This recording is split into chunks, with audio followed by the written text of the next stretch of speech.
Смотри, маленький, а Юргий. A dos rusos pegándose de leches.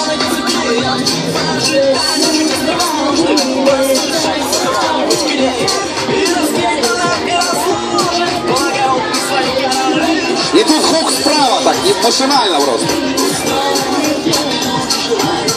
Ну-ка, давайте поддержим Суворовское военное училище.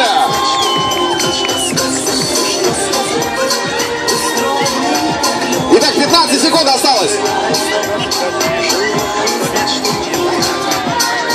Молодцы! Молодцы. Я напомню, наш партнер компания Ростелеком. Ростелеком, генеральный спонсор Олимпийских игр в Сочи 2014, но там боя в мешках не было. Y esto está patrocinado por una compañía de telecomunicaciones. Поправь кокарду вперед. Как вы думаете, кто победил из них сегодня? Ничья? Согласны ничью? Согласны ничью. Призы, подарки, ребят. Мешки бросайте. За призами, подарки вот к девушке в синей курточке. Еще 2 человека мне нужно. Есть желающие? Кто?